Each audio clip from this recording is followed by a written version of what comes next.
Welcome to today's edition of the Rush 24/7 podcast. Hey, what a day. What an absolute day we have. It's Rush Limbaugh. Told you I was going to be back today, and you couldn't keep me out of here today. So I'm here today. Today's Friday. You know what that means. Live from the Southern Command in sunny South Florida, it's Open Line Friday. Yeah, I kind of wonder what you're going to want to be talking about today, folks. I can't zero in on anything. There's so much. There's health care. There's repeal or replace Obamacare. There's whose fault's it going to be if it doesn't happen? Is it going to be Trump's fault? Going to be Ryan's fault? Going to be the conservative caucus's fault? You notice it's never the Democrats' fault. Nothing is ever the Democrats' fault. We've got some real bombshells on all of this surveillance business, and the Democrats know it, and they are out spinning like crazy. And then there are offshoots of those two things, and just in general, the state of play in Washington. Great to have you with us here, folks. The telephone number is 800-282-2882 if you want to be on the program. You don't have to talk about either of these things. That's what Open Line Friday is. You can talk about anything, even on a day like this. I don't expect anybody to be off the reservation, but if you want to do that, feel free. Email address, lrushmo@eibnet.us. So let's start with health care here, since that may have a resolution today. And if it does have a resolution, the important thing to keep in mind about this resolution is it's just the beginning. It's actually not a resolution. What is being voted on in the House today is by no means a final product. It's by no means what's going to end up, if it does, on the president's desk for signature. This all has to go to the Senate, and any number of other legislative and executive branch games need yet to be played. So even whatever happens with this House bill today, I mean, even if it passes, it's going to be subjected to massive change, I believe. But let's look at just the news of the day on this and see how much of this is accurate, how much of it's believable, and how much of it is spin. The big news from the New York Times, and therefore the opposition party today: Trump ultimatum, vote on health care Friday or Obamacare stays. The director of the Office of Management and Budget, director's named Mick Mulvaney, and he made clear last night that President Trump is finished negotiating on the health care bill and is demanding a vote today. And if the president does not get a vote to repeal and replace Obamacare today in the House, the ultimatum says that Trump said he just move on to other things. Screw it. We're going to leave health care where it is, and you people on Capitol Hill are going to get the blame for it. I'm moving on. I think this is true. I think this happened. In fact, I think there were other elements to this. I think part of the ultimatum might well have been that the president said, if you don't pass this, not only are you going to own Obamacare, but you have kissed off tax reform, because we can't do that without this being done. And so if you guys want to own the tax structure as it is, and if you guys want to own Obamacare, then go ahead and vote it down. I'm pretty confident that ultimatum was delivered sometime last night. Now, whether that ultimatum's been modified between last night and today, who can know? But I have no doubt, and I'm somewhat conflicted in passing this on, because in this instance, the New York Times, I think, on the basis of the substance of this, is right. I think there was a mandate, or an ultimatum, rather, last night. Now, the Times says that if the president doesn't get the vote to repeal or replace Obamacare today in the House, he's going to move on to other priorities. Mulvaney, the budget director, said, according to a source in the room during the tense talks, with Republican members. Senior administration source confirms to NBC News the very definitive, very clarifying message from the president and the administration's intention to move on should the health care bill fail to move forward to other matters, tax reform, trade, border security. Everything is going to fall by the wayside. Now, I think that's a bit of an overstatement. I do believe that the ultimatum might have contained references to no tax reform and you guys own Obamacare. Now, do any of you know the name Gabriel Sherman? Does the name ring a bell? You ought to know who it is. The guy works in New York Magazine. He's been hounding Roger Ailes for 10 years. Been hounding Roger Ailes in Fox News for 10 years. He wrote a book on Roger Ailes. He's been going to town on the sexual harassment story ever since Gretchen Carlson went public. Anyway, he has a story today that Steve Bannon is singularly and working alone behind the scenes trying to sabotage the repeal and replace of Obamacare because Bannon doesn't like Ryan. And Bannon wants Ryan to be finished.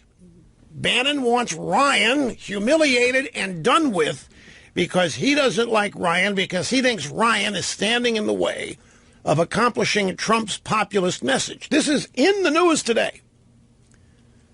And Bright, I don't know how any of us are supposed to make sense of any of this. If that were true, this would mean that Bannon, one of two things is happening. Bannon is working against Trump's publicly stated desires behind the scenes, and nobody knows about it. That Bannon single-handedly is trying to torpedo this because what he wants is to get rid of Ryan, because only then can Trump's real agenda move forward. The other possibility is that Trump is aware of this and is not alluding to it, of course, in public, and is simply putting forth the public face that he supports Obamacare replaced and repealed, that he's teamed up with Ryan on this, that they both want this, are working hard to get it, while the New York Magazine over here says that Steve Bannon working alone to undermine the whole thing. Now, I have seen absolutely no evidence of this. It's the first I've ever heard of this. As you well know, there isn't any news media anymore. There is no news. There are organizations that we call the media that are absolutely and completely and totally political organizations that exist to do two things: advance the Democrat Party agenda, but just as energetically destroy the Republican or conservative agenda at the same time. And I'll tell you where you see that really playing out big time is on this surveillance thing. There's so much smoke here that you have to ignore to get to what that is really all about. And I'm going to tell you that in a brief moment or two after the break. But because this is it's also crucial. And the upshot of that is that not only was there surveillance of the Trump campaign, not only was there surveillance by the Obama administration of the Trump transition, the media knew about it and was using the information they were being given from this surveillance in order to embarrass, humiliate, rip, criticize Trump and his upcoming administration. The media was in on this. The media view is that Obama is pure. Obama is savior-like. Obama is godlike. Obama is incapable of making mistakes. He's incapable of doing anything wrong. He's incapable of doing anything damaging. So if Obama was surveilling Trump and his team, there had to be a damn good reason. Because Trump is dangerous. Trump poses an existential threat. All of those stories back in November and December and January in the New York Times and at CNN and at the Washington Post, where the word wiretap appeared and intercepted communications, is proof the media knew. The media was being fed whatever this surveillance was revealing. The key to understanding it all is that what was being surveilled were foreign agents on... The key to this really is, remember the day that we learned, and it wasn't that long ago, that Obama, late in his administration, signed an order allowing the NSA to share everything they were learning with 16 additional intelligence agencies and countries. And once that happened, then the media had countless sources for whatever was being learned because Obama had authorized the NSA to share it. So there isn't any question that the Trump team was being surveilled.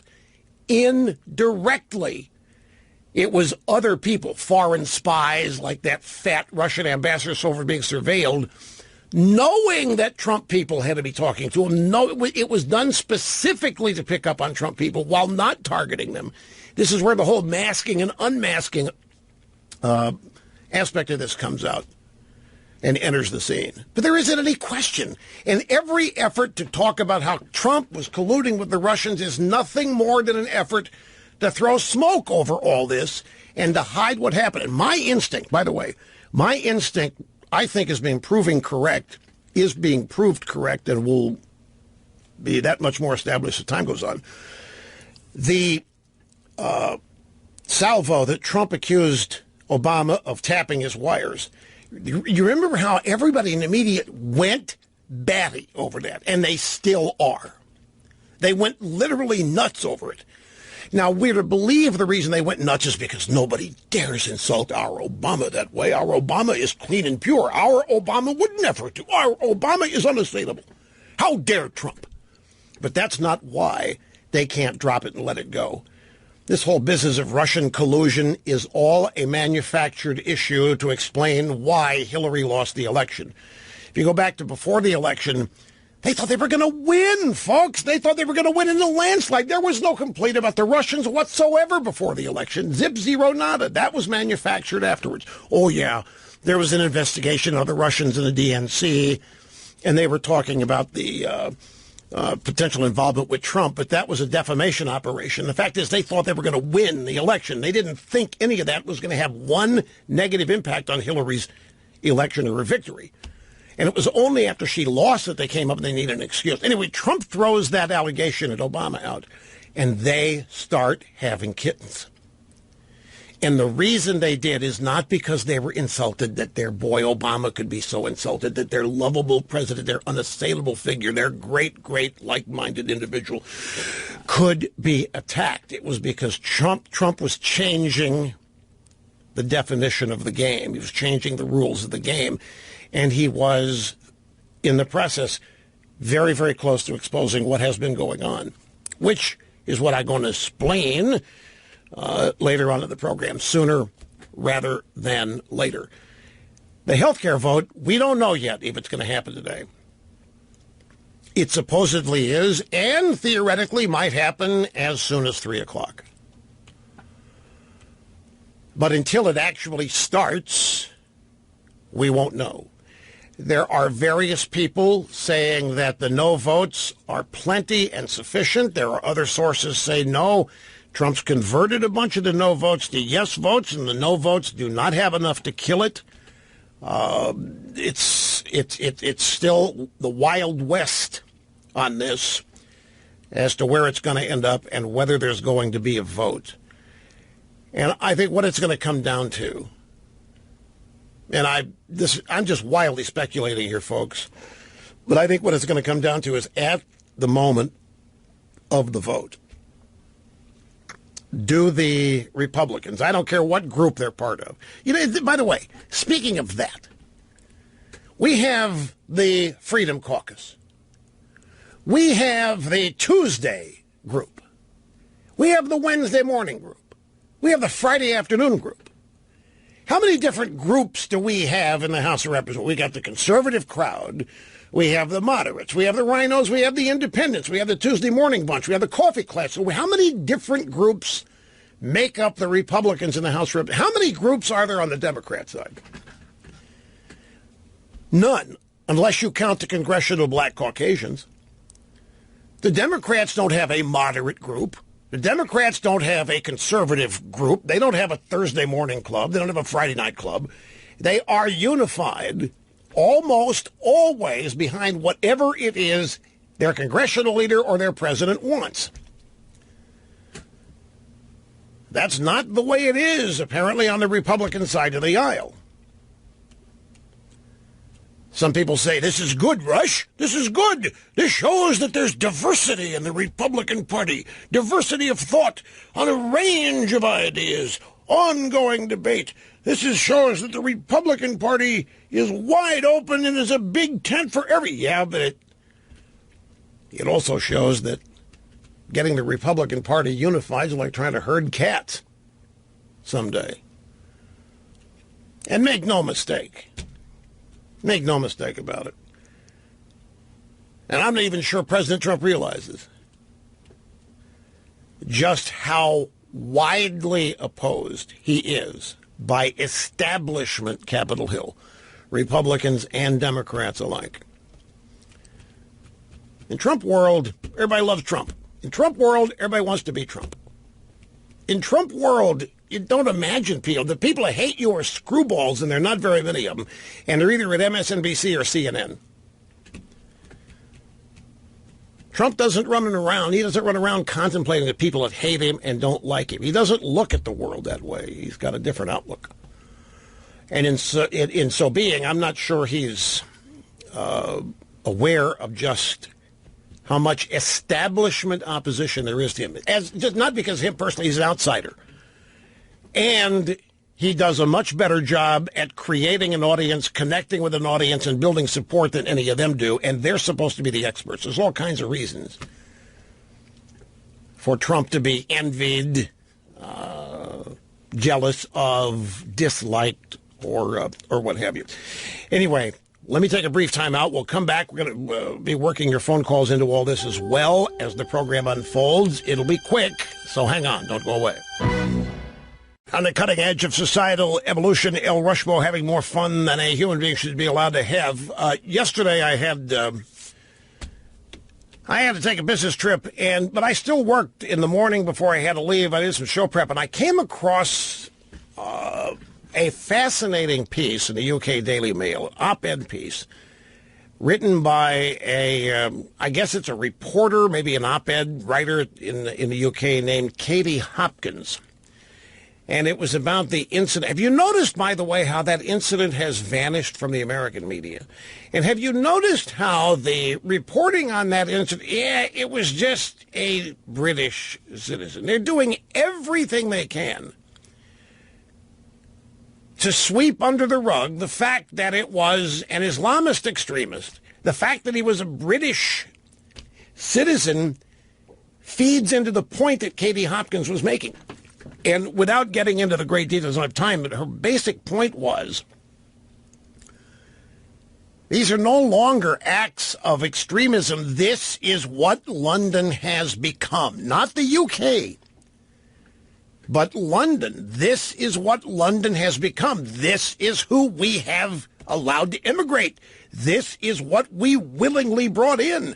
This is what we should expect. This is who we are. All these candlelight vigils and so forth are a waste of time. These are not outside the norm things that we should not expect. She says we should expect them because it's who we are, but it's really good. I'll have details as we come back. Washington and the media are breathless now because Paul Ryan was just seen sneaking into the White House. Of course, you don't sneak into the White House, but he's there. And he's meeting with Trump, and the drive-bys are all curious. What are they talking about? What are they talking about? What do you think they're talking about? What are they talking about? What are they talking about? They're talking about the vote coming up and whether or not to have it again. You know, folks, I still think people need, all of us, we need to stop every now and then and really pay attention to what's happening here. In the first place, the media covering any of these stories doesn't care about the substance of it. The only thing the media cares about is the horse race aspect. Who's going to win? Who's going to lose? They want Trump to lose everything. Even though they may dislike Paul Ryan, they hate Trump. They want Trump to be embarrassed by this vote. They want Trump to lose his first legislature. If Trump had a bill that would come close to being perfect as to everything Democrats want, they would still be opposing it because they don't want Trump to win. They want no aspect of Trump is an invading outside force who cannot be allowed to prevail in Washington. If he does, then everything these people have known, everything they've invested in, everything they believe is turned upside down. Trump cannot be allowed to win. That's number one in terms of the media. That's also number one for many on Capitol Hill and many within the Washington establishment, lobbying groups, special interest groups, some think tanks. It's just unacceptable for Trump to win. Trump shouldn't be there. He's an outsider. He doesn't know how they do their jobs. They have a very cloaked environment where outsiders don't really see how they do their jobs. They don't really see the back and forth, the back scratching, the under the table stuff, the below the line, above the line stuff. People see results and react to it accordingly, but they don't see how it all works. And that's on purpose, so that nobody can understand from outside how it works, so that somebody from outside can't go in there and take it over. Well, hello. That's exactly what Donald Trump is doing. He's walking in there and he's taking over. Now, just today, this is not going to be reported, but there were two substantive Trump promises kept via announcements today. Charter Communications, a big telecom company, making a $25 billion investment in the United States. They are ending all offshore call centers. So if you happen to be a Charter customer, and I happen to know some people who are, you ever have to call Charter customer service, you're going to end up talking to somebody in India or somewhere else. Charter has promised to stop that and is making a $25 billion investment in the USA. And they're opening a new call center in McAllen, Texas, 600 new jobs. And Trump had a meeting with these people. They came out of the meeting. He was upbeat, taking the time to thank everybody. He was on cloud nine. And that was the second win today. The first was signing all the documents to okay the pipeline. There's going to be oil flowing through the pipeline. Keystone Pipeline, everybody opposed from the Obama administration to Democrats. That's done. So there were two big wins today. You're not hearing about them because showing Trump winning, reporting Trump winning, that's not on the agenda. We can't do that. We can't have that.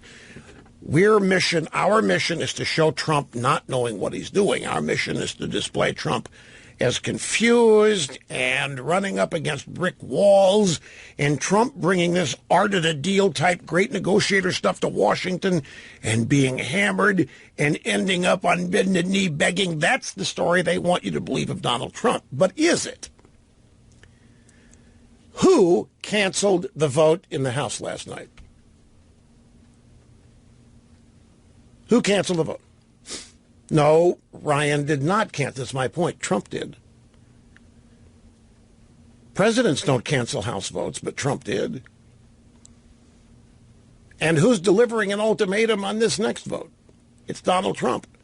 This is not supposed to be happening. Trump canceled that vote. Trump is the one that told Ryan that vote's not happening. We're going to spend some more time trying to get this done. That my point is that Trump is doing exactly what he said he was going to do as often as he can. He's stormed into town, and he's trying to take control and fix the functioning dysfunction of much of Washington as much as he can. He's hated and reviled for doing it. It's not supposed to be possible. I mean, folks, it's just like you play second base for the New York Yankees, and somebody who's never played the game is not supposed to make the roster and threaten your job. Imagine if somebody did. They found some kid in the Sandlot who could play baseball better than the second base for the Yankees, and they signed the guy. The whole team would hate this guy. until he starts showing them that he can contribute and win and help them get where they all want to go. That may not be the best analogy because Trump's got a little bit more qualifications than a standout baseball player. But the point is, the entire estate, it's like Wall Street structured this way, too. They have their own language, and it's designed to keep outsiders from having the slightest idea what's going on in there. It's designed to keep outsiders outside. It's designed to be able to cloak and mask how things are really done there, because the limit of knowledge is very small and tight. Same thing with the way Washington works, even more than Wall Street. You talk about a closed game. So it's unusual that a president can try to cajole a House Speaker, even of his own party. A president can bring him up and try to persuade and offer deals here or there, but you don't have presidents coming in and telling the Speaker of the House how it's going to be. Now, there's another side to this. Ryan could be, I'm just speculating here since that seems to be the most popular sport in Washington these days, so let me play. It could well be that Ryan wants Trump to fail, wants Trump to bomb out, so lets him come in and take control of when the vote's going to be, because I'm telling you, don't know if Ryan's part of this, I'm just telling you, the Capitol Hill establishment, the Washington establishment, the drive-by media will be happier than they've ever been if they can write the story that Trump is bombed out, that Trump has failed, that Trump can't accomplish because he doesn't know the system and he's been humiliated and embarrassed. And to the extent that they can tie whatever vote, if it fails to Trump, in their effort to make that story possible, anything is going on here. My point to you is that Trump, in many ways, is doing what he said he was going to do. And he's doing certainly what his voters expected.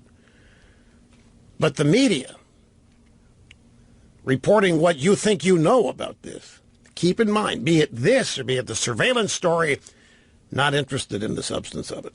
They're not interested in who's right or who's wrong. They're not interested in the morality of it. They're not interested, even if people have been committing crimes. The only reason that matters, the only way it matters, is if the Republicans are the ones found committing crimes. If the Democrats are found to be committing crimes, that'll be ignored and excused as, well, they had to stop Trump. And Obama, no matter what you want, Obama is never, ever going to be reported on negatively, even if they find that Obama did personally order all of this stuff.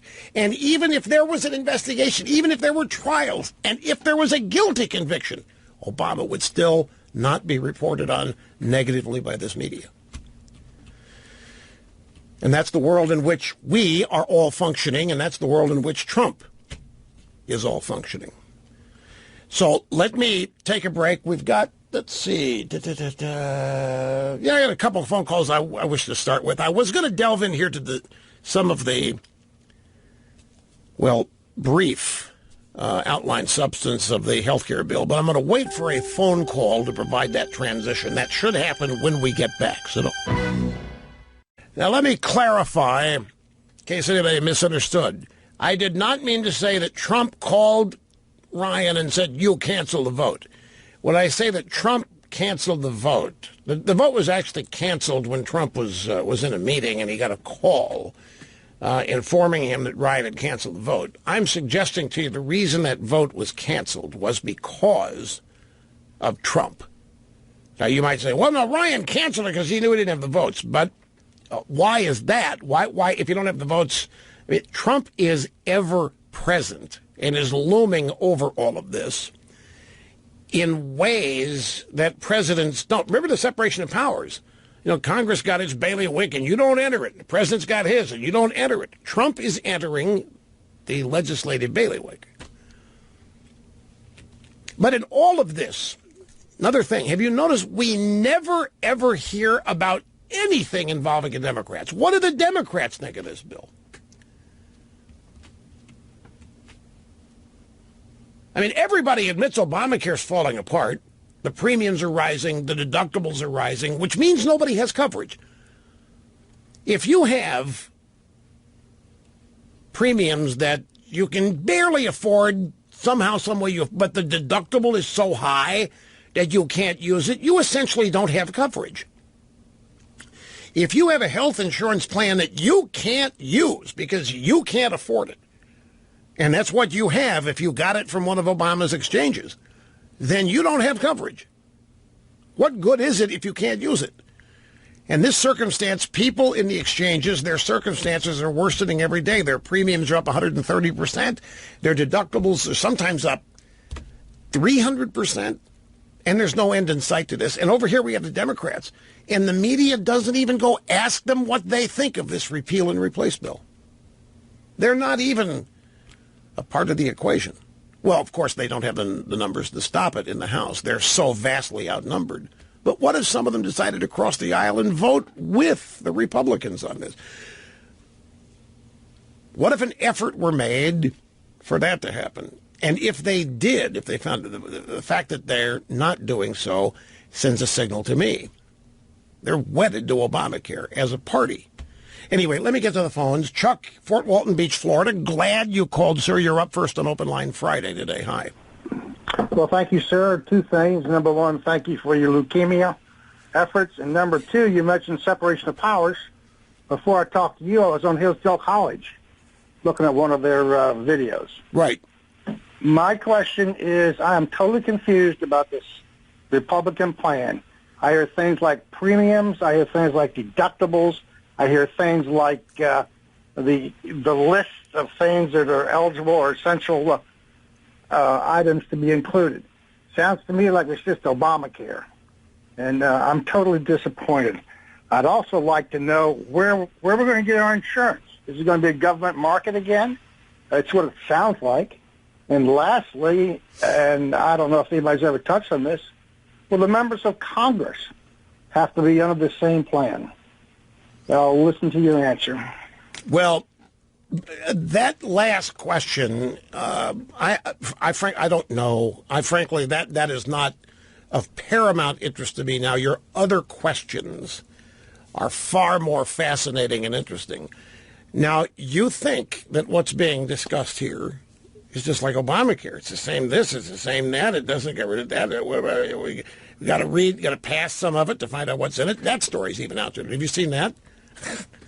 History repeating itself. Sometimes you just throw up your hands. Say, what the hell are we doing here? What do you mean we have to pass this to find out what's in it? There's actually a couple of Republican congressmen out there saying that now. Don't think that's not coincidental. We have to pass it to find out what's in it. I'm throwing back with Pelosi. Chuck, let me run something. Let me tell you some things about this that are being said about it. And let me tell you if you've heard this, if you believe it. Are you still with me? I'm with you. Okay. This first version of Obamacare improves Medicaid. It expands health savings accounts. It reintroduces market forces into the system. It repeals a bunch of taxes. And down the line will repeal the federal debt by hundreds of millions of dollars, hundreds of billions of dollars. Have you heard that, and do you believe it? I've heard those things, and I want to believe it. Well, I'm not so sure that I believe it right now. I haven't seen the evidence of it. Here's what I understand is going on, and I by no means can lay claim to understanding all of this, because I think it's like many other things. I don't think there's maybe even one person who understands all of it. But I think... Yeah, but you're the closest. Well, I don't know. You tell me when I finish here. I'm just going to tell you what I think is going on.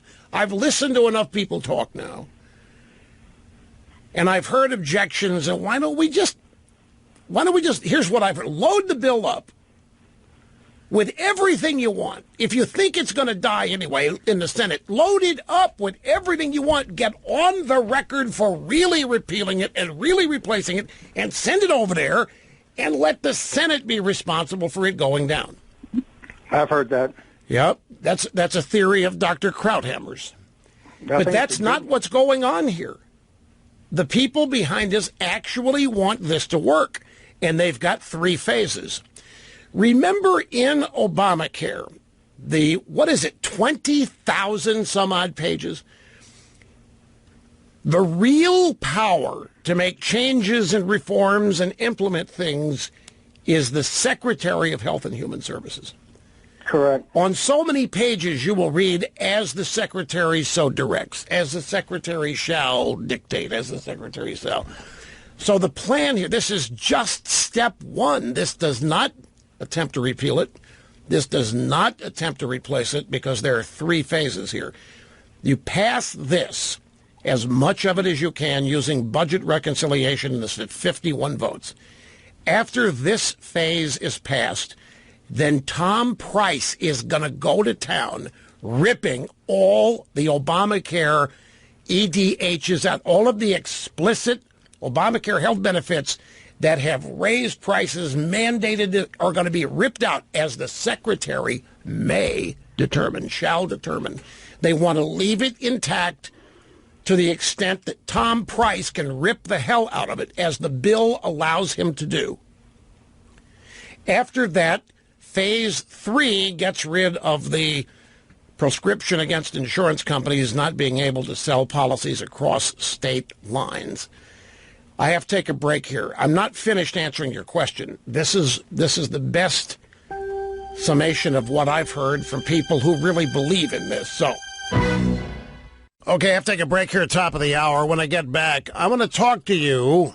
I'm going to list for you some of the specific Obamacare expanded health benefits that he just put in the bill after it was passed. Well, he had Sebelius do it. Things that were not voted on that are going to get yanked out of here by Tom Price after this first phase, if it passes.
All right, let's get going. It's Friday. We don't have time to waste here. We got to keep going. Live from the Southern Command in sunny South Florida, it's Open Line Friday. Where's my plug cigar thingy? It was right here. Damn cleaning crew. Where? See, here I am, not want to waste time, and I can't find my cigar anti-plugger. Oh. Jeez. What's the point of having something your own if nobody treats it that way? Greetings and welcome back. Rush Limbaugh, Open Line Friday, 800-282-2882. Email address lrushbo, eibnet.us. Still bouncing off our last caller. Our last caller heard, as many people have it, it's been reported that the Obamacare repeal and replace is nothing more than Obamacare light. It's disastrous. It doesn't do anything. It doesn't do anything about prices. It's screwy. Why would anybody want to pass it? It's silly. I think some people have not done a. I was going to say I think some people have not done a good job of selling this. I think the right way to say this is a lot of people have done a very good job misrepresenting it. And I think we always, folks, I hate to have to say this. I hate to have to know that this is true and deal with it, but we still have to acknowledge that the opposition of Donald Trump on Capitol Hill has no boundaries. People of, all three sexual orientations, both political parties, House and Senate, think tanks, banks, you name it. And because of all this, I have really undertaken an effort to understand what they're trying to do with this, the people that believe in it. And I was just starting to explain it to the caller who called us and said, I don't understand why this thing should have never seen the light of day. Everything I'm hearing about it, it's Obamacare light. And I said, what if I told you that this bill tremendously improves Medicaid, expands health savings accounts, reintroduces, not totally, but gets the ball rolling on reintroducing market forces into the system via the health savings accounts, repeals a bunch of taxes and mandates, and reduces the federal debt. As a first step, have you heard that? If you heard that that's what's in it, based on everything else you've heard, would you believe it? As I understand it, this is what the people who want this to happen, whoever they are, be it the president, Paul Ryan, I don't know the people who do and don't want this to happen, but the architects of this, and I would put Vice President Pence in the circle of people that have designed this. One of the arguments or questions that people have is, why are there three phases? Why don't we just repeal it and replace it in one fell swoop? Just send a repeal bill up like they did 6 times. And I've asked that question. And the answer I've gotten is that it's not the responsible way to do it because there's an opportunity here to do a lot of really good things. But we can't do it all at once. And we're going to have trouble doing it anyway because of the makeup in the Senate where there are only 52 Republican votes. So just in a brief outline fashion, as it's been explained to me, the objective here is first to have this bill that's being voted on maybe today in the House pass and get sent to the Senate, understanding that this is not the bill that's going to be sent to the president to sign, understanding that this is not the final form. This is just getting the ball rolling. That the people behind this are not naive enough to think that the first bill they write and submit is going to be signed off on by everybody, survive a conference committee meeting, and sent to the president. It's going to undergo massive changes, and it may not pass out of the Senate anyway. But the objective is to actually fix the problem with the realization that the fix cannot occur overnight because Our healthcare circumstance right now is the result of at least 50 years of incremental government meddling. Not to say it's going to take 50 years to stop it or to replace it or overturn it, but it's not something that can be done overnight. And the key is to leave enough of Obamacare intact to empower our Health and Human Secretary, Tom Price, to extract a bunch of things as permitted by the law that the Obama people put in that didn't get put in as part of the original legislation. One of the things about the original Obamacare bill was it left the discretion on much of the health benefits and the taxes and any number of things up to the secretary. In this case, the Secretary of Health and Human Services. The people behind this bill want to be able to use those provisions to strip it bare, to take those things out. What kind of things am I talking about? Well, just in an article, I think from, I'm not sure it's USA Today, the GOP bill eliminates the Obama statute's fines on those who do not obtain coverage. It eliminates the generous subsidies. It doesn't eliminate subsidies. It eliminates these out of control, not based in reality subsidies that were used to buy support or buy votes.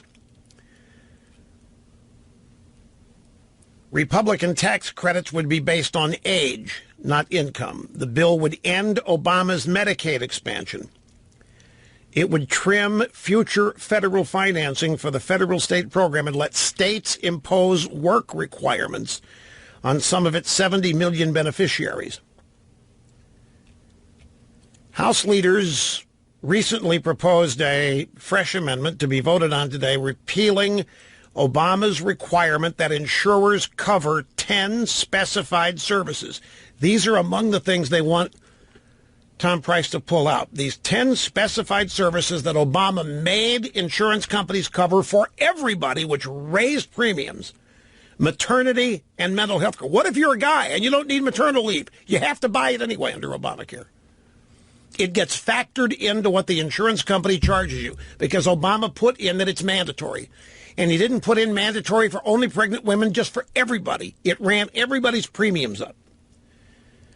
Same thing with mental health care. What if you don't need it? Doesn't matter. You're buying it. No matter what your age, no matter what your military or your mental condition, no matter what your health status, you have to buy mental health. There are countless other little things like that the Obamacare law imposes on people that Kathleen Sebelius, just by design, implemented because the bill, Obamacare, granted her the discretion to do so. Maternity leave for men is one glaring example, and there are tons of things like that. Now, the objective is to get this bill passed. I should tell you, by the way, I don't know if this is going to mean anything to you, Grover Norquist, who is the head honcho for Americans for Tax Reform, you're not looking like you have a whole lot of, when I say that name, you're not beaming in there. What do you think? Why not? What's the, well, just tell me, give me one or two. Well, I know, but why? Why? Oh, well, I know he said something about me. Grover will fundraise off me and then criticize me after he's raised them. But that doesn't matter. That's part and parcel of being up here. And everybody else shooting at you from down there. Anyway, Norquist has said in his analysis that this bill cuts $1 trillion in taxes over 10 years. And it cuts $1 trillion in spending over a decade. Grover Norquist says that this version that may or may not be voted on today contains the biggest tax cut since Reagan. The Tea Party Express, this is from thehill.com, Tea Party Express has decided to back the Republican bill to repeal and replace Obamacare hours before a pivotal vote in the House. Now, the Tea Party Express co-founder Sal Russo, he wrote in a post on Medium, he said, admittedly, this is far from a perfect repeal, and no conservative would propose this if it weren't for the reality of the obstructionist Democrats in the Senate. Russo, by the way, is a former staffer to Reagan. He went on to paraphrase the conservative president's approach to negotiations with the Democrats. He said, if they offer you half a loaf, what do? You take half a loaf and you come back for more. That is apparently the thinking here. Not just from the Tea Party, but I'm talking about the Trump White House and everybody involved in trying to get this done. The thing, like for the Freedom Caucus guys, the conservative caucus in the House that's dead set against this, and supposedly they're 20 to 25, maybe 27 votes opposing it. The way they're being sold, the way they're being pitched is, hey, look, guys, this is just the first vote, and it's not by any stretch the bill that's going to end up anywhere. This gets the ball rolling. If we don't get the ball rolling, we're not going to get anything. If we don't get the ball rolling on this, we're going to get nothing. They are countering by saying, yeah, but if you don't have a bunch of conservative things that form a foundation in this, then they're never going to get in there. And traditionally, they're right about that. The Congress is not a conservative institution. So these guys are holding out for getting as much of a conservative foundation on which to build in the bill. The Tea Party Express coming along. These are the people that there wasn't a specific Tea Party leader. There wasn't a specific Tea Party. But the Tea Party, keep in mind, sprung to life because of Obamacare and Obama's just runaway spending, which scared the heck out of them for the future of their kids and their grandkids, running up this debt so rapidly that it was obscene. So they have come around here and said, we will continue to support the efforts of conservatives to improve the bill and to advance the plan to repeal and replace Obamacare, but regardless of the outcome of specific amendments, we must all keep Reagan's advice in mind and plan on going back for more. Now, I know a lot of you are going to say, that's a cop-out because we're never going to go back for more. And you're remembering Senator Cotton from Arkansas. There isn't going to be phase 2. There isn't going to be phase 3. Well, the people who are really pushing this believe there will be. It is their absolute intention for there to be. Vice President Pence, I know, desperately wants this fixed and gotten rid of, and even up to and it's getting rid of the restriction on insurance companies not being able to sell nationally. That would be a huge thing. And, of course, this gets in the weeds here, but what can you pass with budget reconciliation and what can you not legally? And this involves the Senate parliamentarian ruling on what you can and can't do under reconciliation. And reconciliation is short for budget reconciliation, and because the budget has to be passed, it is exempt from the 60-vote rule in the Senate. So you try to get as much as you can. Much of Obamacare was passed through reconciliation because they were never going to get 60 votes for it, even on the Democrat side. So what was used for reconciliation to pass it is going to be used in this bill to get rid of it. But that's still going to leave a lot of things that are untouched. And that's where the Secretary of Health and Human Services, Tom Price, comes into the picture and starts just eliminating things that were added by Kathleen Sebelius and others during the Obama administration. And that's as best as I understand it. That is the first step. That it's nobody's trying to sell it as perfect.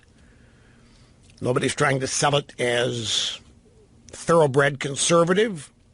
Nobody's trying to sell it as we repeal and replace Obamacare with this bill, because it doesn't happen. This still has to go to the Senate, where it may well die. The Democrats, as you know, never get mentioned in this. They are never reported on. They're never discussed. They are never considered factors in any of this. And the reason for that is that the media and everybody else wants this to crumble, and they want it to fall apart, and they want all of that to be on the Republicans. They would love for Trump and Ryan to take control of this and have it bomb out just like Obamacare did. But when that happens, it's no longer Obamacare. It's either Ryan care or Trump care. There's also that aspect of it, too, that the Democrats don't want it to succeed. And now we're back to the substance has nothing to do with it. It's just the horse race. Quick time out. Back to your phone calls on Open Line Friday after this. No, I understand that there are a lot of people who think, hey, we won the election. Trump won the election. The conservatives won it. Why don't we just come up with the perfect repeal and replace bill? We run the show. Why don't we just come up with that and send it up there and make them vote against it? Well, ladies and gentlemen, the conservatives do not run Capitol Hill. I mean, can I be blunt here about something? How many members of the House of Representatives do the Republicans have? What's the number? 200 some odd. What's the number? 230? 230? What was it? Well, it's in that. Don't I need the exact number, but it's over 200, right? How many in the Freedom Caucus? How many admitted conservatives? 30 that are in this group, 30, 35. You would think that if this were conservative, it'd be all of them would be in the Freedom Caucus. Well, we got to have some rhinos in there, some moderates, but that's not even half of the place has people who will join a conservative caucus. I mean, the numbers are the numbers. So I said, look, all that's happened here is we won an election in November. Jim in Old Wine, Iowa. Great to have you on the EIB network. Hello. Hey, Rush. How you doing? Long-time listener. My wife, Dawn, has been a longer-time listener to me, but I listen kind of right along with her, too. So I appreciate it. Thank you very much. I'm just kind of wondering, one of the frustrated multitude when it comes to this whole healthcare thing, why can it not just go back to normal competition like everything else? Just a quick history. I worked for a company for over 28 years, had group health insurance, retired in about 2010, and I was paying about $700 a month out of my checks toward health care. When I left, they offered me COBRA, which is their replacement, saying, oh, you can be on your own health care, but you just have to pay for it for $1,400. So I had to do that, too. I had to do COBRA. Yeah. When I moved to New York, I had to do COBRA. But mine was ridiculously twice as much as I was paying before, so I said, this is stupid. So I shopped online and made some phone calls, got insurance for a family of 5, very basic but, good covered plan for about $380 a month. In just later that year, my wife and I tried to get together a business that she used to be in the business of processing health insurance care claims. So we said, let's get into that.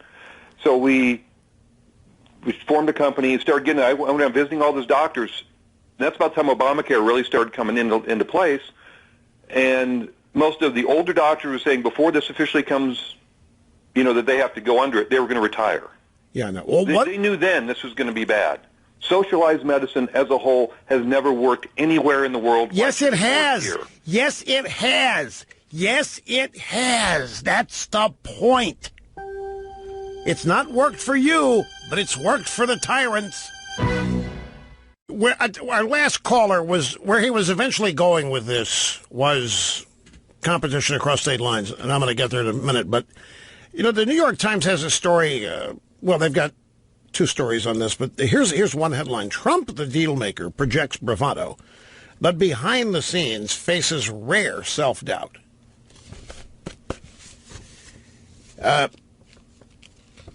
My friends, as you know, I am a powerful and influential member of the media, and I know people. And I can tell you that nobody I know has seen the one shred of evidence that would support this. That Trump is sulking around the White House behind who in the world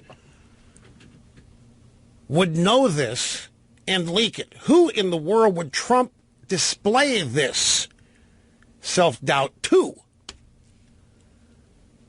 Who would Trump go with? Yeah, it's not at all like I thought it was going to be. Oh, man, this is I don't know if I can do this anymore. Blah, blah. Who would he say that to?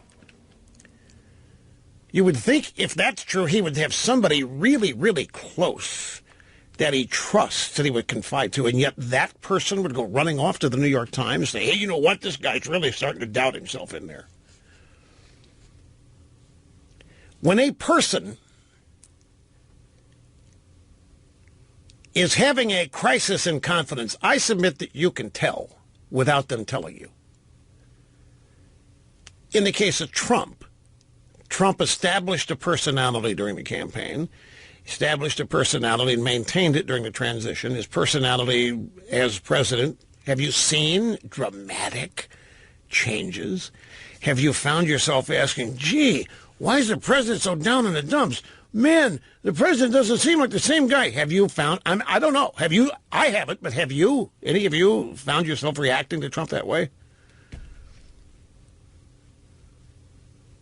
This is classic fake news. Trump, the deal maker, projects bravado, but behind scenes faces rare self-doubt. How about the timing of that? Now, on this selling insurance across state lines, this is the one thing I don't understand. I haven't had anybody explain to me why this has to be the last thing done, the so-called Phase 3.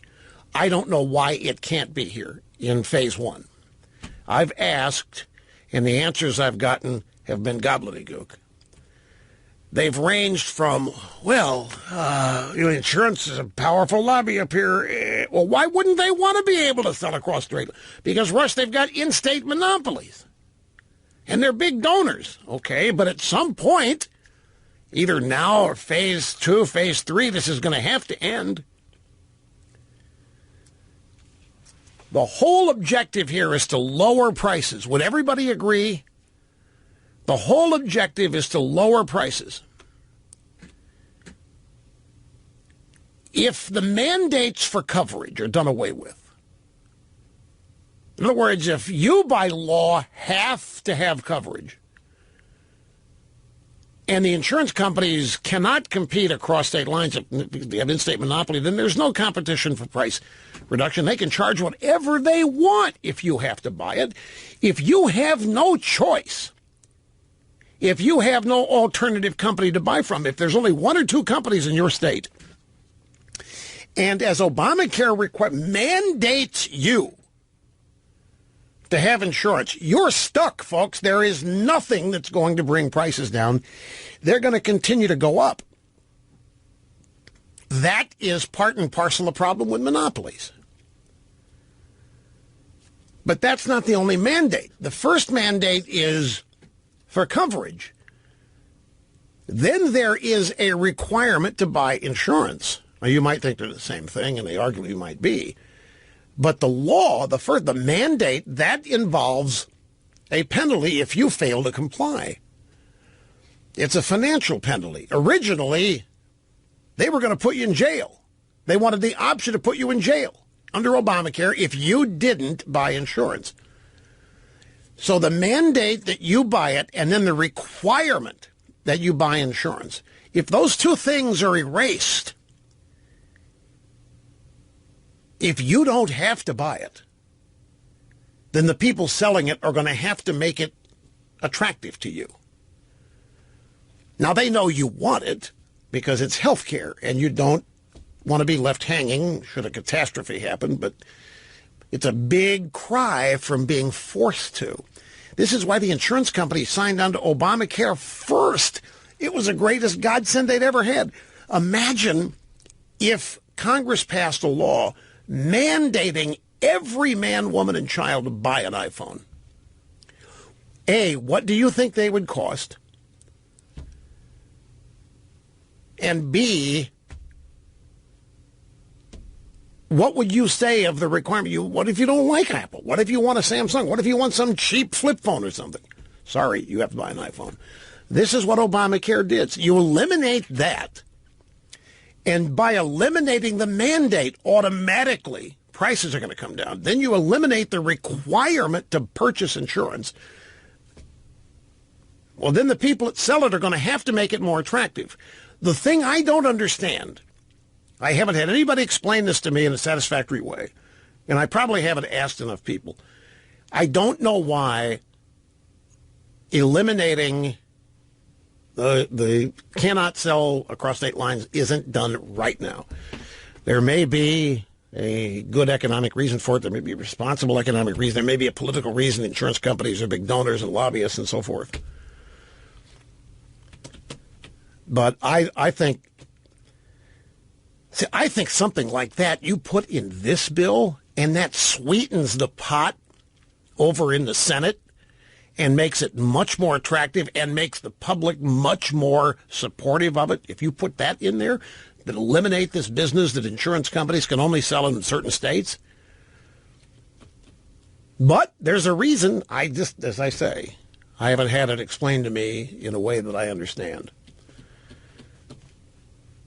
But it's in the plan. It's in the plan for way down the line, phase 2 or phase 3.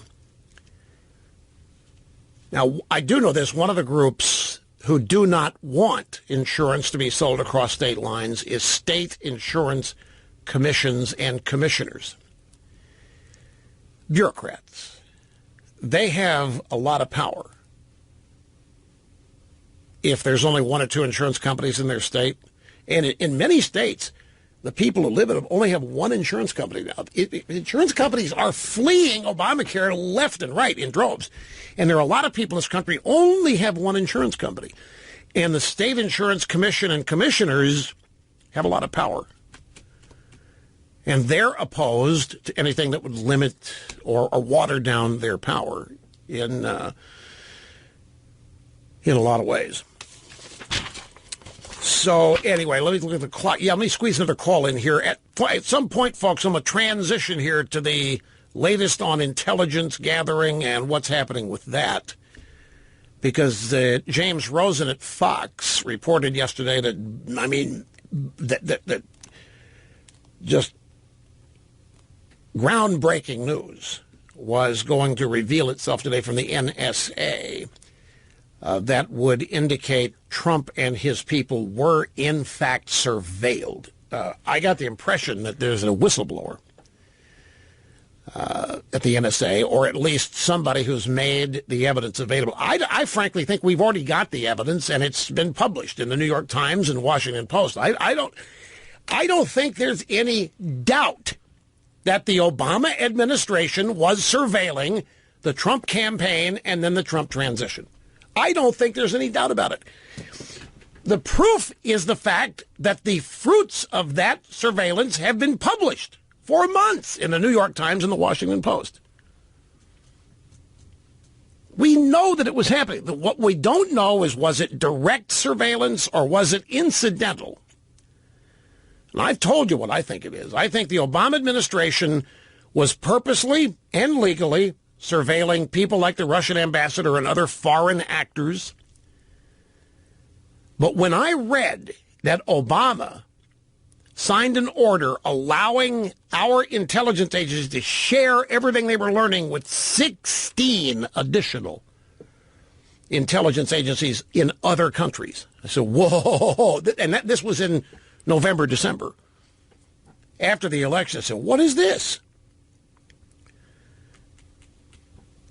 And then Flynn is unmasked. He was not targeted, but yet they got rid of him. So what I think has been going on is that the Obama administration has been surveilling these foreign actors, picking up those foreign actors' conversations with Americans, Trump people as well.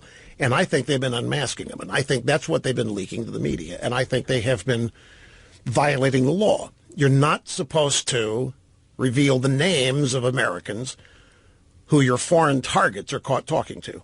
If they're not the target, you don't have a warrant for them, then they're referred to as American number 1 or American number 2, however many Americans are in the transcript of the phone call, say, that you have intercepted.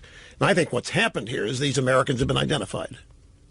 And I think what they've said has been leaked unlawfully to the media.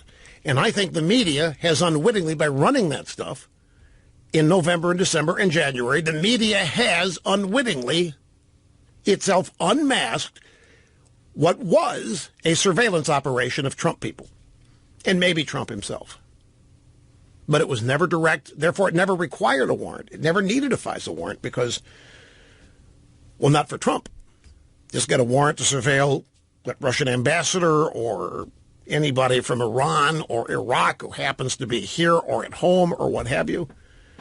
You know, during a transition, the Trump transitions team is going to be talking to all kinds of people from foreign countries. So you surveil them, you pick up what the Trump people are saying, and then you leak that there's collusion going on. You give that to the media reports collusion, always saying somewhere in the story, no evidence has been found, but the story, the rest of it, the way it's written, is designed to make you think that there's all kinds of collusion going on, and it's so obvious that you don't need evidence. And I think this is one of the, if this were ever proven, this is so much bigger than Watergate. Ever even attempted to be. And what's got everybody running around now like stuck pigs is Trump accusing them of it. He went specific in saying Trump Tower was surveilled. But that threw the ball right back at him. So everything here, every time this little pencil neck guy from California, Schiff, goes out there, it's designed to throw smoke over everything. The Democrats, whenever they speak about this, when they start talking about collusion between the Russians and Trump to screw the election, that's all a smokescreen to divert you from what was really happening. And what was really happening was Trump people were being surveilled, incidentally, and then being unmasked. And even if they weren't unmasked, these people were leaking to the media, and the media was reporting what they were leaked. And they amplified it, made it sound like all kinds of illegal collusion was going on.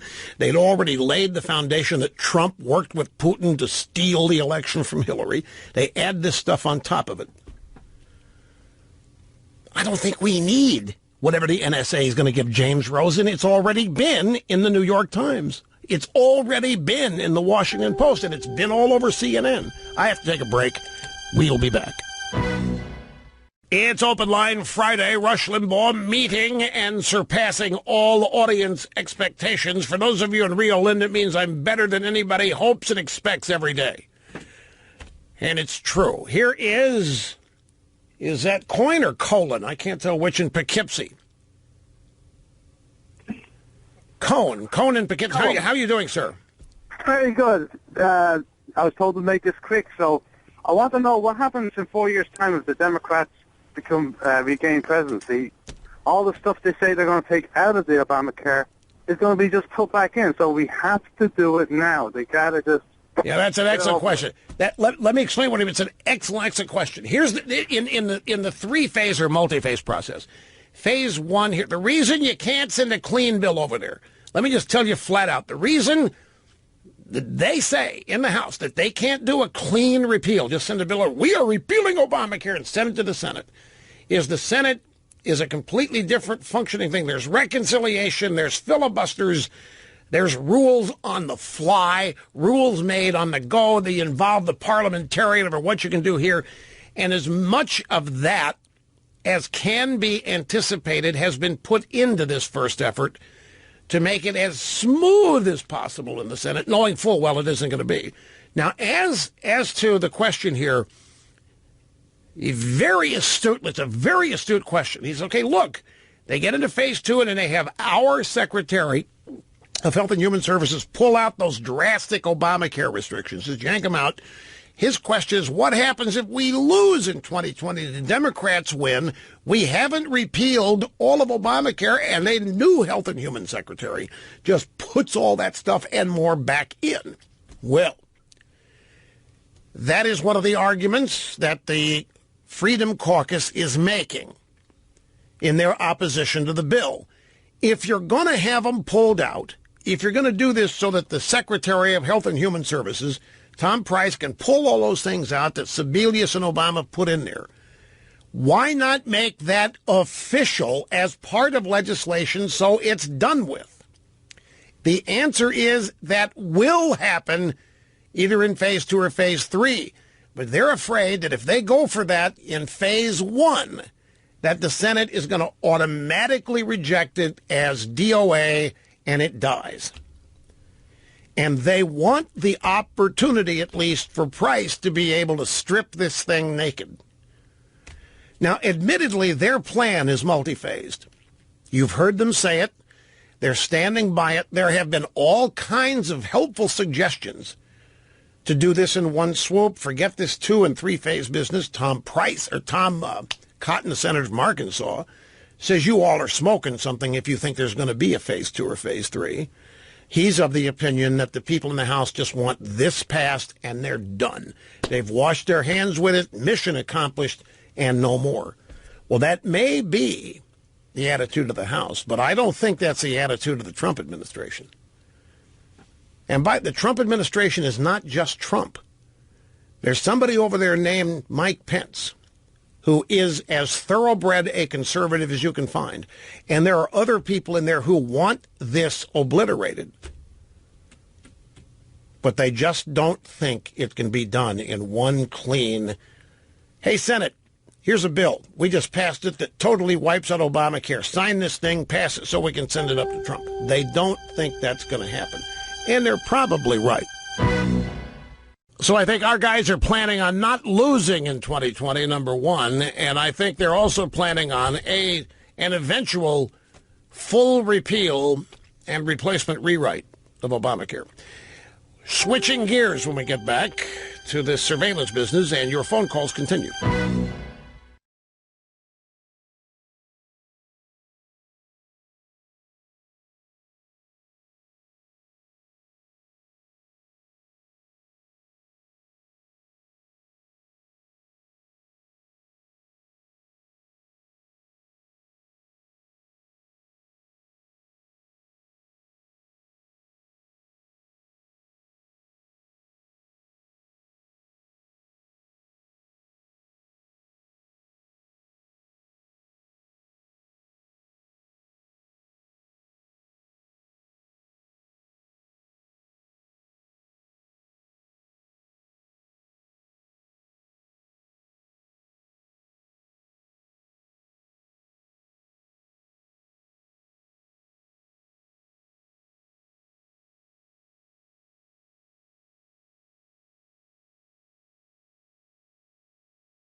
So I watched a little of the drive-bys at the White House press briefing, and they were peppering Sean Spicer, the press secretary. Well, look, if the vote's going to fail, if it's going to fail, it's scheduled for 3:30. Why are you going to have the vote? Why are you going to cancel the vote? Why?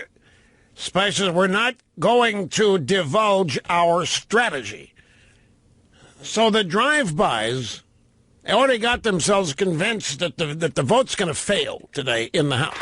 Live from the Southern Command in sunny South Florida, it's Open Line Friday. That's right, Open Line Friday. And El Rushbo having more fun than a human being should be allowed to have. The phone number, if you want to be on the program, 800-282-2882, and the email address, elrushbo@eibnet.us. You know, I have a whole show here of sound bites, and I could have done a whole show of sound bites today, but that would have meant none of me, and we can't have that. I mean, you can't have a Rush Limbaugh program and none of me, but some of these sound bites. Grab number 2. We've got a montage here. This is the drive-bys, all excited by Trump's ultimatum to pass the health care bill or he is moving on. President Trump issues an ultimatum to Congress. President Trump gives them an ultimatum. Delivering an ultimatum to Republicans. The president issues this ultimatum. He's now giving the House an ultimatum: pass the bill or Obamacare stays. This is why he put this ultimatum down and laid it out there. Ultimatum essentially that the president has given. Giving that ultimatum that now is the time to do this. President Trump issuing an ultimatum to House Republicans. President Trump issued an ultimatum last night to House Republicans. Why do you think an ultimatum will work now? That did happen. I'm very convinced. In fact, it may have even included tax reform in it. They're loaded for bear. Now, grab soundbite number 1. This is last night on CNN, and it's on a program called CNN Tonight. I guess that's supposed to mean something. I don't know who hosts it, but the guests: CNN senior political analyst Mark Preston, Daily Beast columnist Matt Lewis, and senior political correspondent Nia Malika Henderson. And they're having a panel discussion about the Obamacare repeal or replacement bill. And get this exchange. Let's put aside that it's Donald Trump right now and he tends to go after his enemies. In Washington, it's all about blame. If it doesn't work out, who are we going to blame, right? It's not just who does Donald Trump blame. Who does Breitbart blame? Right. Who does Rush Limbaugh blame? Paul Ryan, Paul Ryan, Paul Ryan. Well, who does Rush Limbaugh blame? That's the story. Who am I going to blame if the bill goes down? And that was Nia Malika Henderson. No, it was Matt Lewis who said, who does Rush Limbaugh blame? And the answer, Nia Malika Henderson, said Paul Ryan, Paul Ryan, Paul Ryan. So, well, I don't even know that it's going to fail. My whole point is all these people are convinced it's going to fail. They were convinced Hillary was going to win. They were convinced Trump was going to lose. They were so convinced that Hillary was going to win and that Trump was going to lose, they weren't even talking about collusion being the reason for it. The reason Trump was going to lose is because he's a bigot. The reason Trump was going to lose is because he's a pig. Because Trump is outrageous. He's mean-spirited. He's politically incorrect. He makes fun of people. There was no way he was going to win. Hillary was going to continue Obamaism, and that meant perfection. And they weren't even talking about collusion. They weren't even talking about it. The collusion they were talking about was the Russians hacking the DNC server, which just illustrated how they screwed Bernie Sanders, not how the Russians helped Trump. Well, we don't know it's going to. You mean if it does fail, who am I going to blame? I'm not going to answer the question. I'm not going to answer a hypothetical. It's a hypothetical that it fails. Why should I participate in this bout of pessimism, defeatism, and negativism? I'm sorry. I instinctively recoil from that stuff. Now, these guys revel in it. They revel in defeatism, pessimism, negativism, and they channel it, they talk about it, they analyze it. Naturally, if this vote is at 3:30 or after, then that's going to be after this program ends today.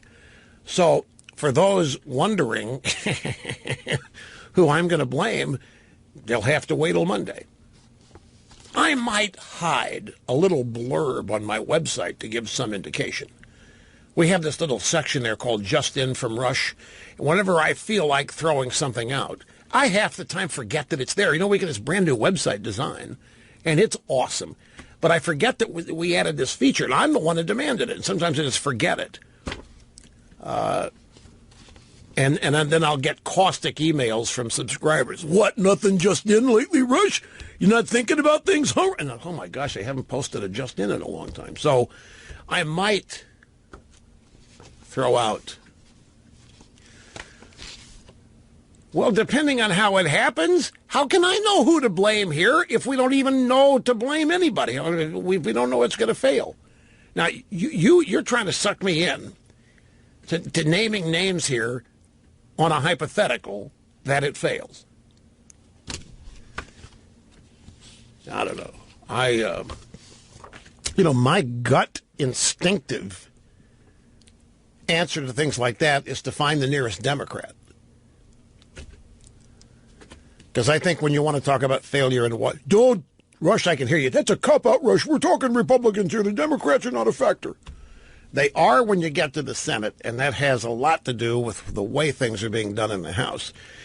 But you can never, I get blue in the face. You can never forget how establishment Washington, establishment Capitol Hill, wants Trump to fail. It's not even personal in many ways. It's just self-preservation. But look it. You've spent your life trying to get into this elite club. And one of the reasons you want to get in is because it's really, really special. And you're in it because not just everybody's qualified. Oh, no, it's really special. And they do things that other people just can't do. They know things other people don't know. They know things other people are not allowed to know. They are really, really important people in the establishment. Well, the last thing they want is some neophyte flying in on a gold-plated airplane, taking over and showing everybody how, hey, it's not that complicated and it's not that hard. And in fact, much of what's been going on here is a bunch of BS. So they don't want, there's just not, and I'm not sure Trump is aware of this. To be honest with you, I'm not sure Trump really knows how much institutional opposition he has. Not political, but just institutional, in terms of him being the outsider. This is, if you've been running, let me use this term loosely, if you've been running a scam for decades, and you've been getting away with it, and one of the ways you get away with it is you keep what you do and how you do it removed from public view. I mean, the things that really happen, the people that really make it happen, how the things end up really happening, you don't see. You hear it discussed in traditional political terms, but the real power behind this, you don't see it. And it all gets upset one day by somebody that has never spent a day in that system. That's a scary, frightening thing. Blow up your entire universe. Now, on to this surveillance business. Now, I've already given many indications here of my overall opinion of this, but because of Devin Nunes and his announcement on Wednesday that he's come across incidental intelligence sufficiently important that he thought the president had to know, so he takes it up there. This has led to shock and anger and outcries of malfeasance from that pencil neck on the Democrat side in that committee, Adam Schiff, and the media, and they've been going nuts, saying that Nunes needs to resign from the committee. That's what the Democrats say about everything goes on they don't like. You need to resign. You have committed a crime. You have validated our systems and our principles, and you need to go. You are unfit. That's how they get rid of it. They clear the decks. They don't like a level playing field. They don't want anybody else on it. So Nunes explained why he did it. He wanted presidents under assault. I found some evidence here the president should know. Nunes has now taken another step. There was another House Intelligence Committee meeting that was scheduled for next week. And the Republican chairman has canceled that meeting. It was a further investigation into the activities of the Russians and our elections. And instead, what has been scheduled in place of it is a private session, not public. It's called closed. A closed session with Comey. Nunes wants Comey to come up and answer some questions about things that Nunes has just recently learned. So he's canceled the public hearing in its probe of allegations of Russian interference, saying the panel needed to hear from directors of the FBI and the NSA in a closed session instead. And Pencilneck is having a cow over this. He went out and had his own press conference to talk about what a bad guy Trump is, what a guilty guy Trump is, how unfortunate all this is, and how Nunes is behaving unlike any chairman he's ever known.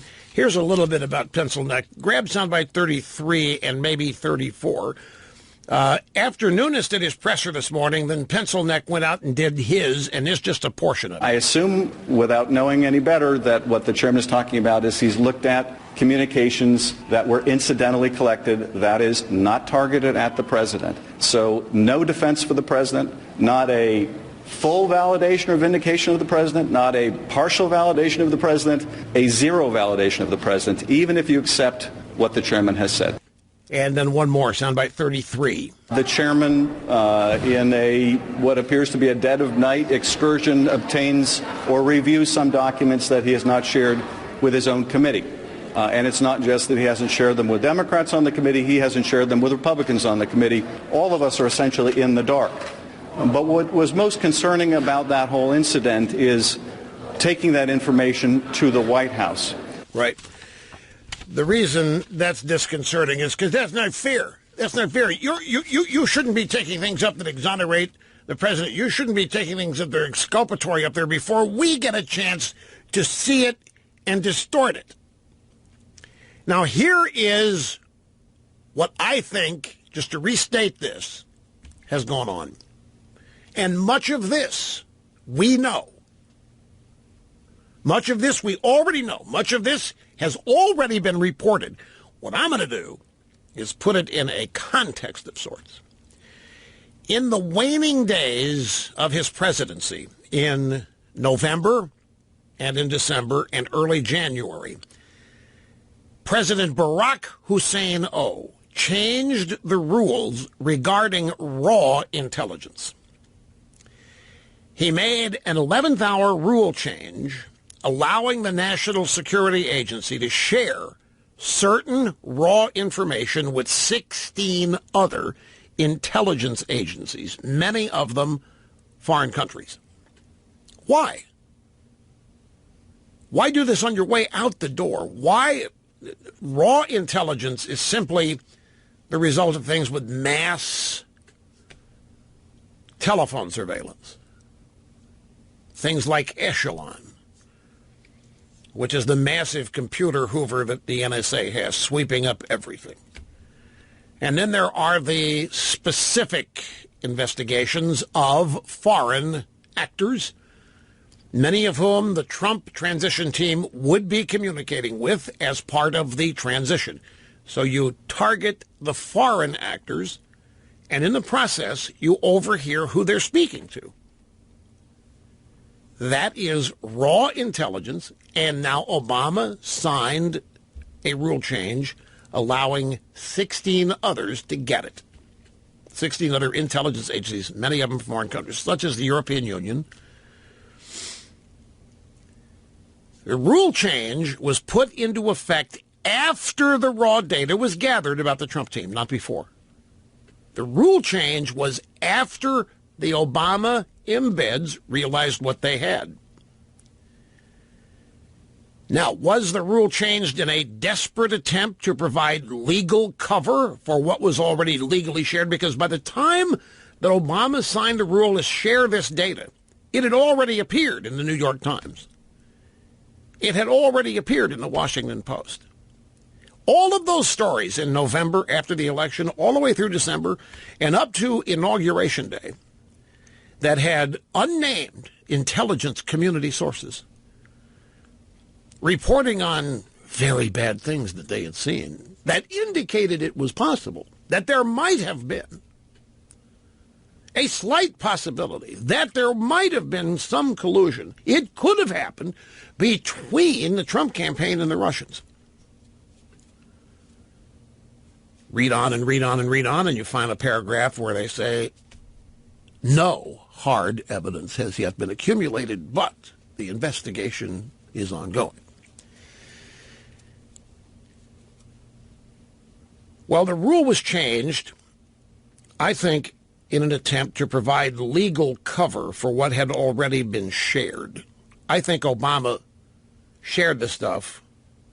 Remember now, Hillary Clinton was going to win.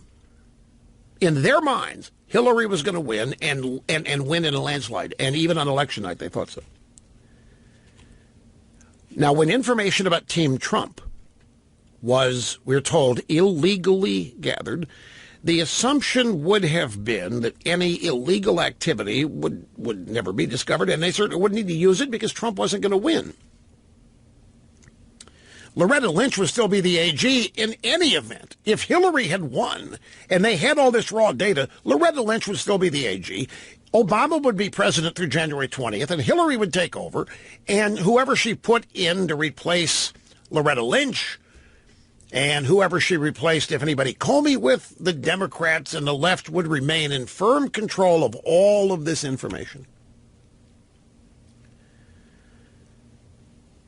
All that incriminating information, if they had to, could be destroyed. They could bury it. They could forget it.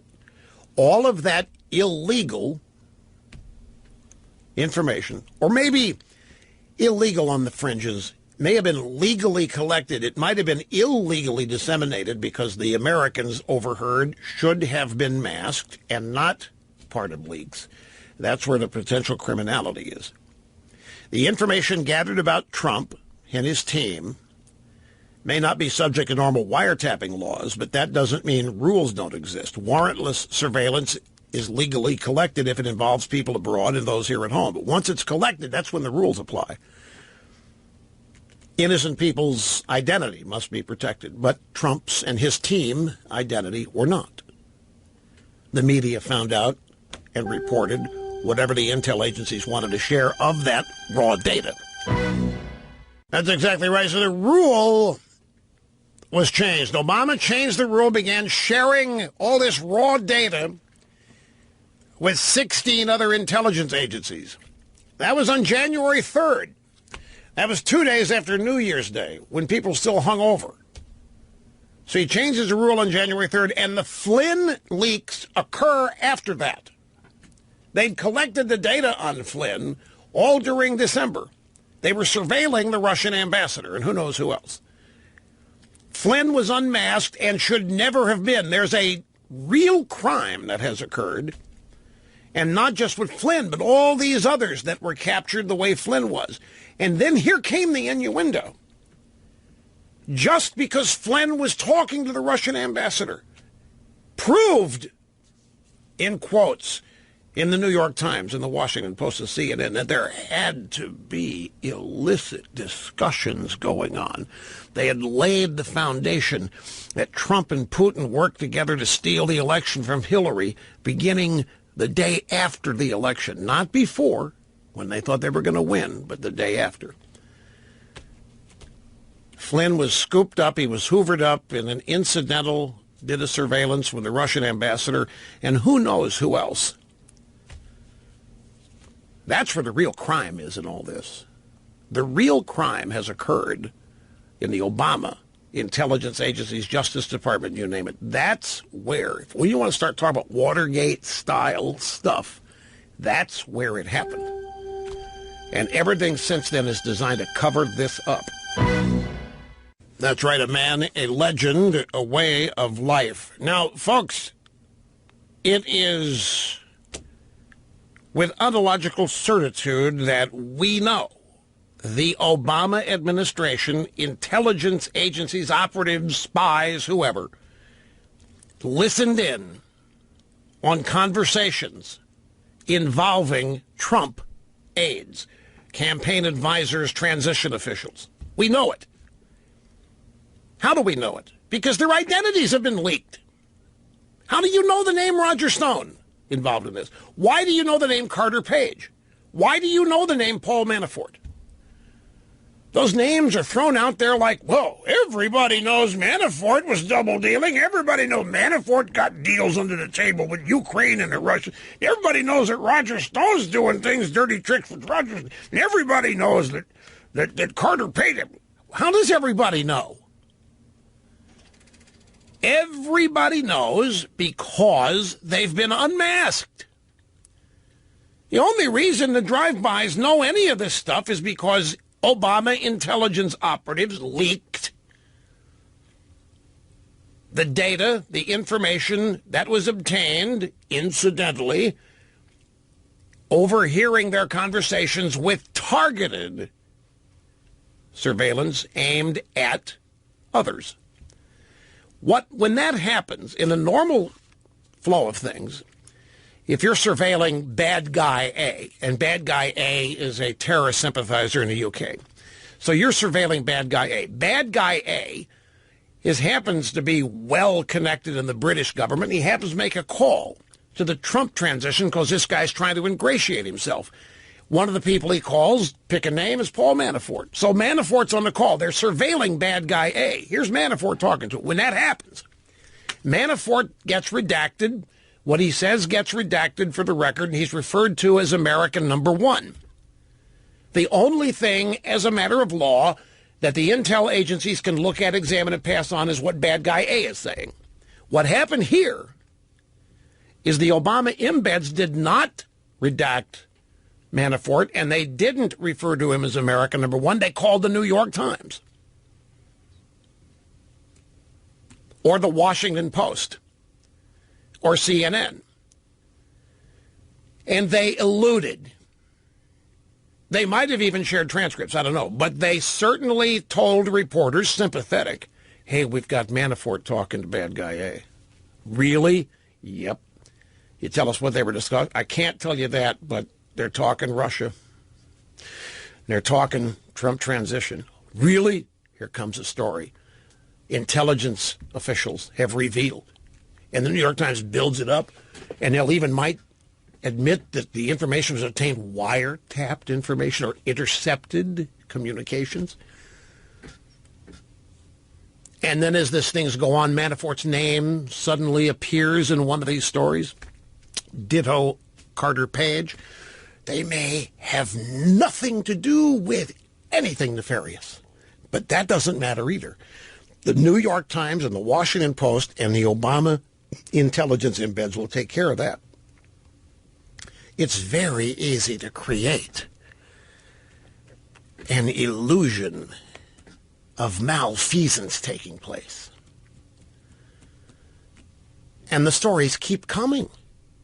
There were lots of them in December, November, lots of them in January, the day before Trump's inauguration. By now, everybody knows the New York Times had that headline in the print version that used wiretaps in a headline story above the fold. Every one of these stories also contained a very small paragraph, usually buried way down toward the end.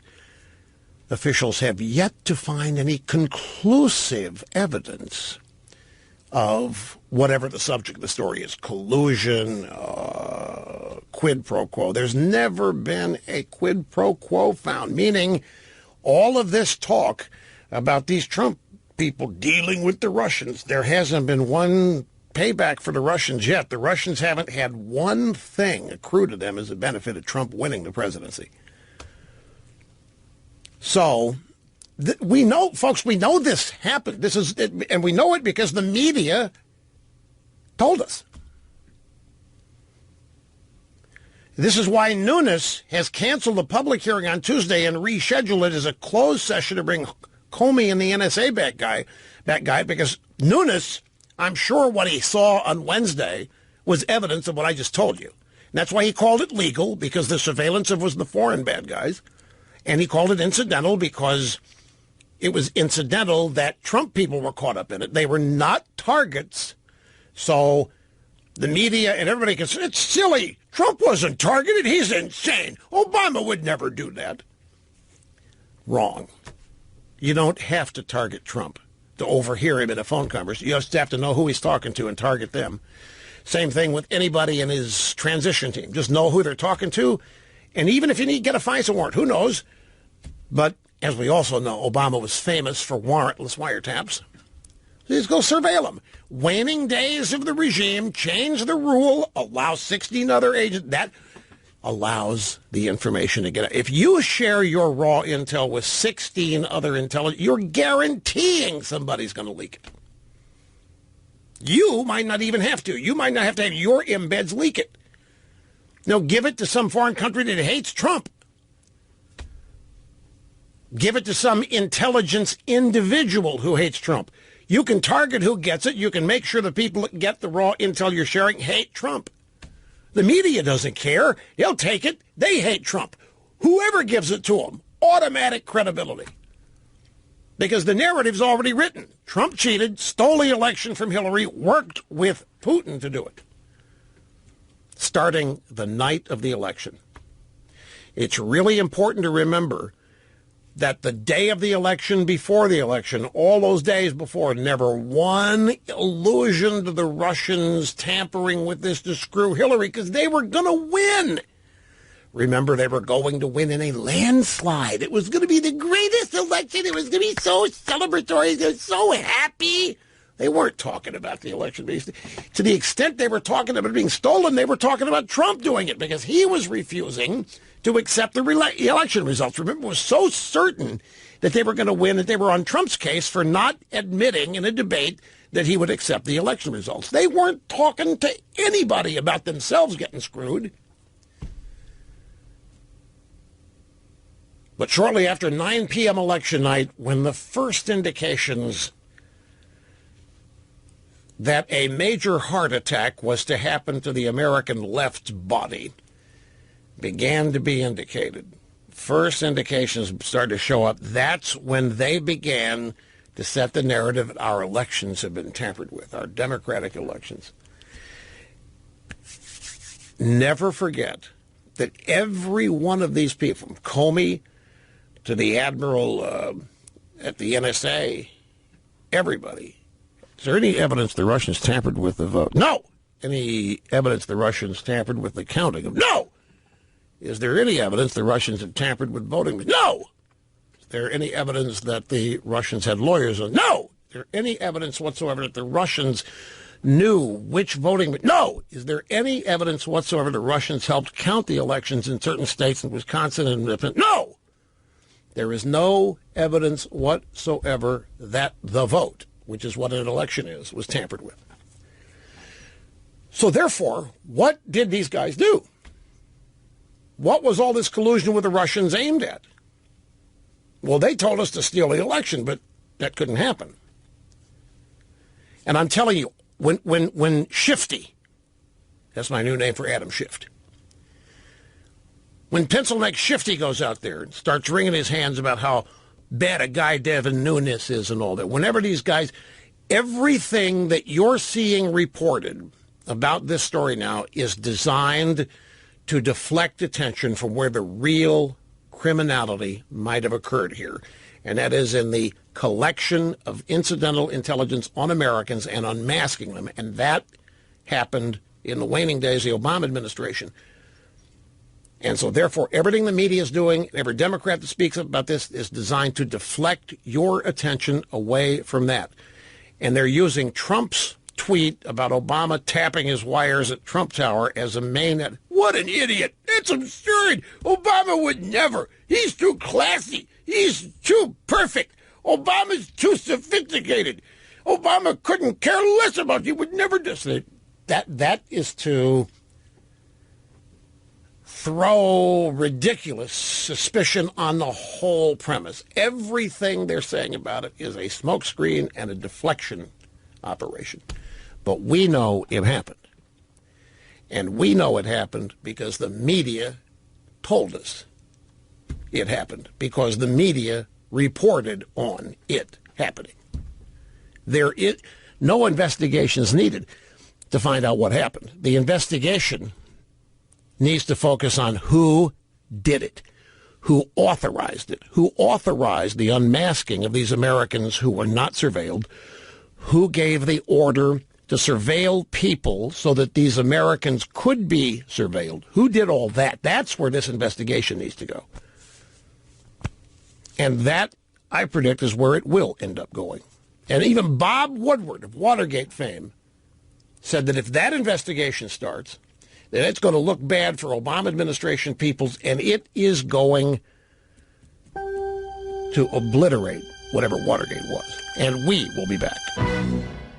Well, now, if this doesn't just take the cake, I'm just watching Fox, the Fox News Channel. They had an interview with Steny Hoyer, who was Pelosi's number 2 guy in the Senate, instrumental in getting Obamacare passed. And he's still there. They've got a 3-top up. They've got their big pictures of the debate in the House floor, and they got the anchorette, which is Dana Perino, and then they got Hoyer. Now they got a 2-top. Dana Perino's not on. And Hoyer just said, I think it's really unfortunate that Barack Obama cannot come here and look through the lens of your camera and tell you that the bill being debated on the House is something he would support. Barack Obama said that he would support anything that improved on the affordability of whatever all the wonderful things are in Obamacare. And I can tell you he's very disappointed he cannot come here and look through the lens of your camera and tell you that he supports this. Seriously? We're going to bring Obama into this, and we're going to tell everybody that this is really bad? It's really doubly bad because not even Obama can support it?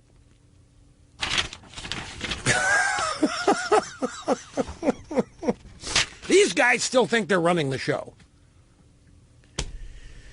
And I guess if you have run the show for 50 years, it's hard in 3 months to start acting like losers. And on the same token, it's hard for our guys who've been losers all their lives to one day start acting like winners. I mean, that is a psychological adjustment, especially when you didn't think you were going to win and you might not have wanted to. We won. We have to lead. Oh, excrement. Who knows? Now, folks, I read in 2 different places that Obama is on Tahiti for a month, in Tahiti on an all-male retreat of some kind. So it's not possible that Obama could be looking through the lens of a Fox camera. What are you laughing? I've read 2 different places. There's an all-male retreat of some kind. I don't know what, a spiritual retreat or something on Tahiti. No. That guy's islands are in the Caribbean. Now, as to the House vote, I don't judge. I'm just telling you what I read. You can't be looking through a Fox News camera lens to comment on health care. If this vote fails, have to look at the Russians, don't we? Seriously.